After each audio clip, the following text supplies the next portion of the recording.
Hello everybody, welcome to episode 2 of my Civilization Basics series. This episode is discussing new settlement, expanding your empire. And as you can see, I'm on my Ethiopia game, and so this is the island that we've been given to start with. The first point you need to make about what's it called now? Settling new places is you need to look for unique luxury resources, as in luxury resources which are not within the 3-tile workable city limits.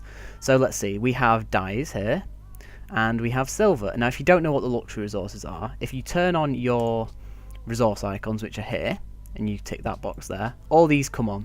And now if you hover over a picture, and it says, when improved, +4 happiness, as you can see there, to the right of the mouse, that means that it's a luxury resource. So dyes are a luxury resource, silver's a luxury resource, stone, however, that's not a luxury resource, wheat's not a luxury resource, and deers aren't a luxury resource. So that's one thing you need to note. Settling next to luxuries, key point number 1. Number 2 is looking for good other terrain, so good food tiles. For example, wheat is a good food tile because it is, not this one in particular, but normally it will give about 3 food without granary. Same with bananas, which will give 4 with the granary, an extra 1 with the Pantheon Sun God. And bison and deer are another good one as well. These are good food tiles, these two here, especially since they're on grassland. There's another bison one here, but it's only 2 food. So you want to be looking for 3 food tiles because those will help your city expand quickly. Point number 2, I need to, not point number 2, but section number 2 of this is getting to that place. So it's always good to keep your settler, your civilian unit, so to speak, with a warrior or a scout, because they can defend it from any barbarians, other players if you're playing online, and other such monstrosities which will mess up your game big time. So here I am, I'm moving to a place where I can see a luxury resource. I'm moving to a place where I can see some food tiles, so it's up here. So I want to settle in this area up here. So cities can work up to 3 tiles away, and if your that 3-tile limit doesn't overlap with another city, that's quite a good settle, because it means that you get the maximum amount of workable tiles for that area. So that's what I'm considering as well at this point, and yeah, I'm looking for a good spot. Now I'm thinking of settling right next to this salt, because it means I can get some production, some food and some gold all in one straight away without having to improve anything. Similarly, I can also get this here and this here, which are both also quite good food tiles, which I can use to expand my empire pretty quick.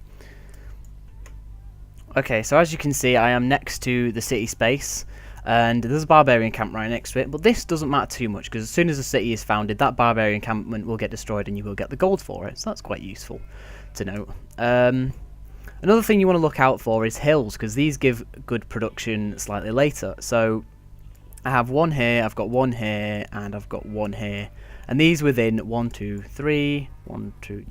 3 tiles of the city. Another good way to spot hills and other such luxury resources is go into strategic mode, which is as horrible as it looks compared to the base game. It's useful for seeing hills hidden by jungle. For example, there's one here hidden by a jungle, there's some here hidden by jungle, I think it is. You switch back whenever you want. So I'm thinking, even though this is overlapped slightly with the other city, this is going to be a pretty good settle, because I do get my luxury resource. I also get fish, which I've just noticed, and I've got access to all these tiles around here. So it's a good settle, all in all. So when I settle my city, as you can see, down there in the bottom right corner above a unit needs orders, it says grassland 2 food. So I will be getting 2 food from that tile as soon as I settle my city. I will also be getting 1 production as well from that tile, which is always worked by the city. So as you can see next to here, I am starting to work. The game has automatically chosen for me to work the tile here, which is the salt tile. For a slightly quicker expand, you want to be working a 3 food tile. For example, if I can move this here and lock him onto there, I'll be getting a bit more food. My empire is unhappy, so that means I'm going to grow faster, which means I need to connect my luxury resources, which is all a bit of a pain. But all in all, it is very useful for expanding, to note that you need to be improving your luxury resources. Okay, so here I am, I'm a few turns into the future, and my workers are working on building a mine here over this salt. Next turn it's going to complete, which means my happiness will jump up to 3, because each luxury resource you own gives you plus 4 happiness. So there we go, look. Next, jumped up to 3, and now we have a lovely salt mine here. So this is now also giving us 3 food, so I can change the lock on this tile here and move it to this one. So now we're not only getting 3 food, but we're also getting 2 production and a gold out of this one tile, which makes salt an extremely good tile in the game. Very useful to start connecting up your luxury resources as soon as possible. I'm working on calendar now, so I can jump down and grab these dyes and continue to keep my cities growing and expanding. Just another little hint, if you're doing certain tech rushes, for example if you want to rush for education, you're going to miss certain key techs like masonry, which means you can make quarries and sawmills and all kinds of things like that. So you need to be paying attention to what you have in your local area. For example, at the moment I'm not working on trapping and I was thinking of going for philosophy. However, in this city I do have something that requires trapping and a camp to be built. Another thing to point out is that the game, or if you've not locked any tiles in your cities, the game will automatically choose the best tile for you to work. If you switch to these different focuses up here in the citizen management thing, you can see the tile that's not locked won't jump around, but this one will. It will move its place in the on here. And it's important to say that it's usually much better if you can manage these by hand.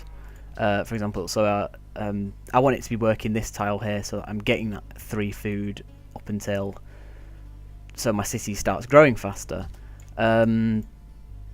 Obviously the faster your city grows, the less happiness you'll get, because each population minuses 1 from your happiness. So always remember to connect up your luxury resources. It's very important that you do, to make sure that your empire keeps growing and expanding. One last thing I'm going to jump in there before I move on to another civ is that workers are especially important when you have more than one city. You want to be keeping the city growing, and if you only have one worker to work 2 cities, you're going to have a lot of trouble like fixing them all up quickly enough, if that makes sense. So it's always good to either be building another worker or buying one. Buying one not so much, because they do cost quite a significant amount, and when you're not making a lot of gold early game, it's probably best to save that money for something that might be more useful in the future. For example, you might want to buy another settler because you're a bit worried that someone's going to try and forward settle you, or so on and so forth. Here I am in another game where I randomed Persia, and I'm just starting to build my first settler. About 5-4 pop is when you should consider doing the same.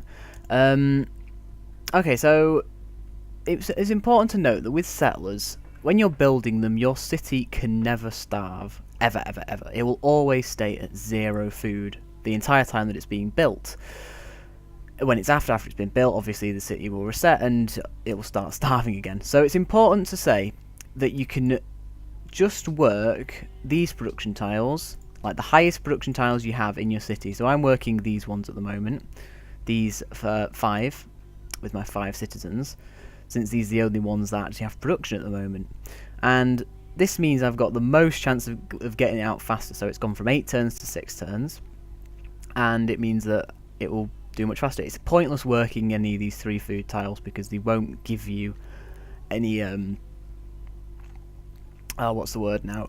It won't give you any extra production towards the settler, only this production here. So always bear in mind that having the lock on these production tiles is very useful while building your first settler.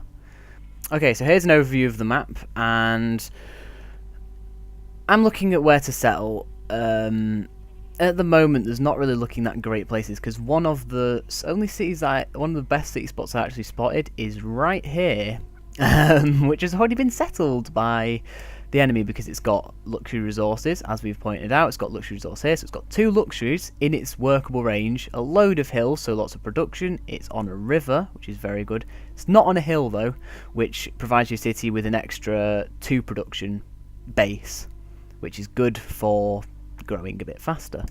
So I'm considering down here because it's on a floodplains. It's got some wheat, so that's good growth. It's got a salt. But I'm also might conquer this city because, Asur, I hate you. I hate you so much. You're literally the worst. So here I am, and I've just settled another city. As you can see, it's in the place that I was mentioning. This is because of the food tile, I remember. Food here, it's quite a good tile here because I've got my desert and my river. Oh, it's very exciting. And I've also got, which I didn't notice due to some fairly poor scouting, that there is actually a wine tile here. So I'm gonna go over and buy this tile, because I can see that this city-state is going to eventually expand over there, and it's within my 3-tile radius. Oh, it's perfect. And also it gives me a perfect place to go and attack Asur from, which does have some unique luxuries. For example, it's got some gold here.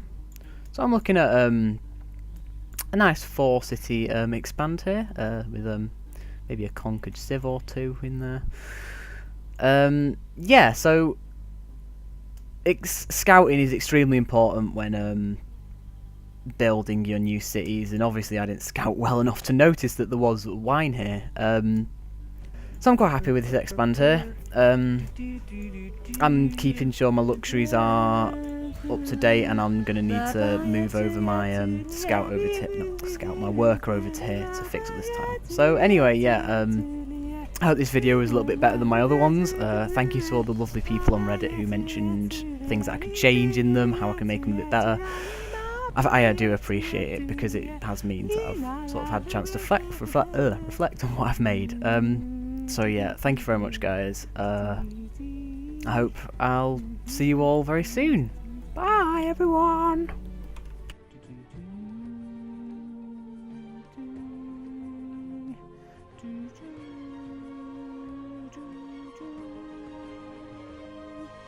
Thing.